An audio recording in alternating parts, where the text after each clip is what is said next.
दोस्तों नमस्कार। आज आपको सुप्रीम कोर्ट और हाई कोर्ट से कुछ समाचार आ रहे हैं जिनको देना जरूरी समझता हूं, क्योंकि ये हमारी जिंदगी को परोक्ष रूप से प्रभावित करते हैं। जैसा कि मैंने पिछले वीडियो में बताया था कि सुप्रीम कोर्ट में जजेस की संख्या 32 हो गई है और उसकी टोटल स्ट्रेंथ 34 होनी चाहिए। तो भारत सरकार ने 2 और जजेस का वारंट, अपॉइंटमेंट वारंट इशू कर दिया है। वारंट से मतलब और जो आम जनता समझती है वो ना समझा जाए। राष्ट्रपति साहब ने वारंट इशू कर दिया है। इन 2 जजेस के नाम हैं राजेश बिंदल, जो इलाहाबाद के चीफ जस्टिस हैं, और दूसरे हैं अरविंद कुमार जी, जो गुजरात हाई कोर्ट के चीफ जस्टिस हैं। इन दोनों नामों की संस्तुति 31 जनवरी को सुप्रीम कोर्ट के कॉलेजियम ने दी थी। राजेश बिंदल साहब originally Punjab and Haryana high court से हैं और ये 22 मार्च 2006 को जज बने थे। उसके बाद 11 अक्टूबर 2021 को इनको इलाहाबाद हाई कोर्ट का चीफ जस्टिस बनाया गया था। श्री अरविंद कुमार जी 26 जून 2009 को जज बने थे और इन्हें 13 अक्टूबर 2021 को गुजरात हाई कोर्ट का चीफ जस्टिस बनाया गया था।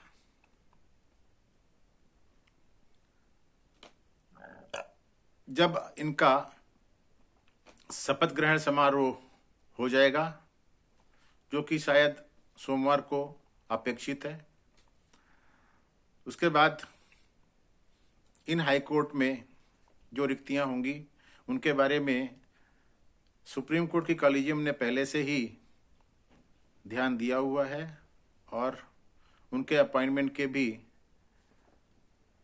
रिकमेंडेशन भारत सरकार के पास भेजी गई थी। उसमें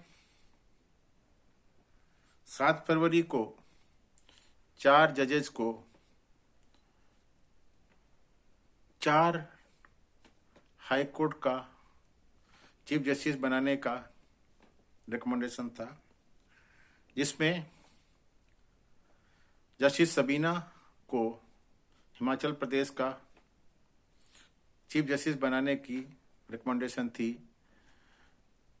हिमाचल प्रदेश के चीफ जस्टिस ए सैयद अभी रिटायर हुए हैं, जो ओरिजिनली बॉम्बे हाई कोर्ट से थे। इसके बाद अपरेश कुमार सिंह को, जो झारखंड के जज हैं, उन्हें त्रिपुरा का चीफ जस्टिस बनाने का रिकमेंडेशन भेजा गया है। इसके बाद के विनोद चंद्रन को, जो केरला के सिटिंग जज हैं, उन्हें पटना हाई कोर्ट का चीफ जस्टिस बनाने का रिकमेंडेशन भेजा गया है। इसके अलावा संदीप मेहता, जो राजस्थान के सीनियर मोस्ट जज हैं, उन्हें गुवाहाटी का चीफ जस्टिस बनाने का रिकमेंडेशन भेजा गया है। ये रिकमेंडेशन 7 फरवरी को भेजे गए हैं और कल 9 फरवरी को सुप्रीम कोर्ट ने 5 हाई कोर्ट के चीफ जस्टिस का अपॉइंटमेंट का रिकमेंडेशन फिर भेजा है, जिसमें इलाहाबाद हाई कोर्ट के लिए प्रीतिंकर दिवाकर को के नाम की संस्तुति की गई है। कलकत्ता हाई कोर्ट के लिए टीएस शिवालिंगम साहब का नाम रिकमेंड किया गया है। गुजरात के लिए सोनिया गोकानी का नाम रिकमेंड किया गया है। सोनिया गोकानी गुजरात हाई कोर्ट की सिटिंग जज हैं और ये 25 फरवरी 2023 को रिटायर हो रही हैं।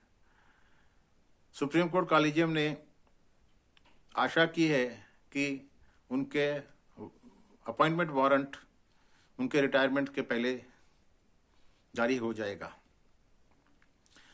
इसके बाद छत्तीसगढ़ के लिए इलाहाबाद हाई कोर्ट के सिटिंग जज रमेश सिन्हा को रिकमेंड किया गया है और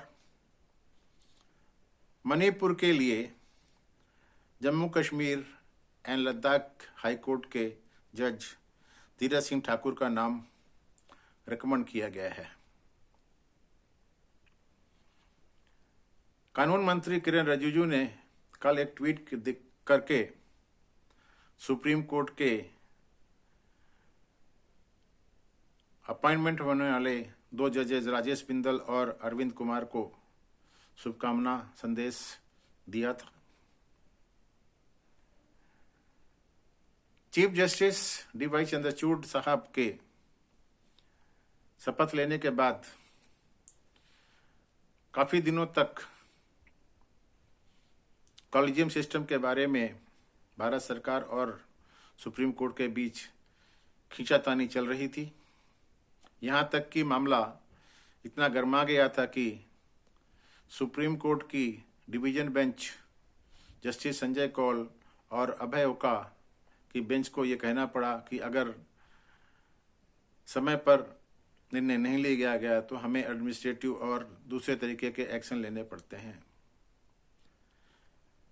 यहाँ ये बताना जरूरी है कि ये कॉलेजियम सिस्टम क्या होता है। कॉलेजियम सिस्टम में सुप्रीम कोर्ट के 5 सीनियर मोस्ट जजेस सुप्रीम कोर्ट जजेस के अपॉइंटमेंट का रिकमेंडेशन करते हैं। इसी तरीके से हाई कोर्ट के जज के अपॉइंटमेंट के लिए कंसर्न हाई कोर्ट के 3 सीनियर मोस्ट जज का कॉलेजियम होता है जो किसी जज के अपॉइंटमेंट की संस्तुति सुप्रीम कोर्ट को भेजते हैं और उसके बाद सुप्रीम कोर्ट के 3 सीनियर मोस्ट जज बैठ करके उन नामों की रिकमेंडेशन भारत सरकार को भेजते हैं। यहाँ ये बताना भी जरूरी है कि कॉलेजियम सिस्टम 1993 में सुप्रीम कोर्ट ने सेकेंड जजेस जजमेंट में अपने आप बनाया था जो अभी तक लागू है। इस बीच भारत सरकार ने नेशनल जुडिशियल अपॉइंटमेंट कमीशन बनाने की कोशिश की थी जिसको सुप्रीम कोर्ट ने अनकॉन्स्टिट्यूशनल करार दिया था। यहाँ यह भी बताना जरूरी है कि सुप्रीम कोर्ट का कॉलेजियम सिस्टम पूरे विश्व में एक ऐसा व्यवस्था है जो कहीं नहीं है। सुप्रीम कोर्ट के जजेस का अपॉइंटमेंट और हाई कोर्ट के जजेस का अपॉइंटमेंट हमेशा सरकार और कोर्ट के बीच एक लड़ाई का मुद्दा रहा है। पता नहीं इस मुद्दे में कब जाकर के कोई निर्णय पहुंचेगा, लेकिन अगर सुप्रीम कोर्ट को अपने ऊपर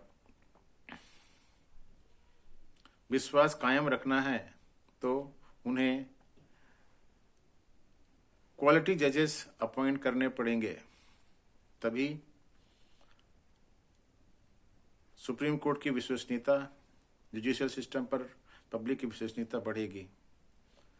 इस बीच एक और कंट्रोवर्सी है जिसमें कानून मंत्री ने कहा है कि उन्होंने जो नाम सुप्रीम कोर्ट कॉलेजियम ने रिट्रेट किए थे 17 जनवरी के अपने रेजोल्यूशन में, उनको वापस कर दिए हैं। इसमें से एक नाम दिल्ली हाई कोर्ट के एडवोकेट सौरभ कृपाल का है जो चीफ जस्टिस बी.एन. कृपाल के पुत्र हैं और जिन्होंने अपने आप एडमिट किया है कि वो गे हैं। दूसरे वकील साहब बॉम्बे हाई कोर्ट के हैं जिन्होंने सोशल मीडिया में खुलकर भारत सरकार की आलोचना की है। ऐसे ही तीसरे वकील साहब केरला या कर्नाटका से हैं, जिनके बारे में भी भारत सरकार का रिजर्वेशन था। खैर, इस बारे में आगे क्या होता है, जब भी कोई डेवलपमेंट होगा तो मैं बताऊंगा। ये रही जजेस के अपॉइंटमेंट का समाचार। इस बीच एक और समाचार आ रहा है कि सुप्रीम कोर्ट ने अदानी ग्रुप के खिलाफ हिडनबर्ग रिपोर्ट के मामले को एडमिट कर लिया है और सरकार से, सेबी से और दूसरी वित्तीय संस्थाओं से जवाब मांगा है। हिडनबर्ग रिपोर्ट के पीछे कौन है और उसकी मंशा क्या है, ये तो समय ही बताएगा। लेकिन मेरा भारतवासियों से, देशवासियों से निवेदन है कि वो भारत की अर्थव्यवस्था को बर्बाद करने के लिए हिडनबर्ग जैसी रिपोर्ट के ऊपर ध्यान ना दें। हमारी अर्थव्यवस्था काफ़ी सुदृढ़ है। भारतीय पूरी दुनिया में अपने कर्मठता के लिए जाने जाते हैं। हमें इसको बरकरार रखना है। दुनिया की सारी शक्तियां जिन्होंने हिंदुस्तान के ऊपर 1000 साल से राज किया, वो नहीं चाहती कि भारत उन्नति करे और भारत की जनता सुख और समृद्ध हो। मेरी आप लोगों से यही प्रार्थना है कि भारत की तीनों अंगों को सुदृढ़ रखने में आप जितना योगदान कर सकते हैं करें और भारत को आगे बढ़ाने में मदद करें। धन्यवाद। ये वीडियो और इसके कंटेंट अगर आपको अच्छे लगें तो आप इसको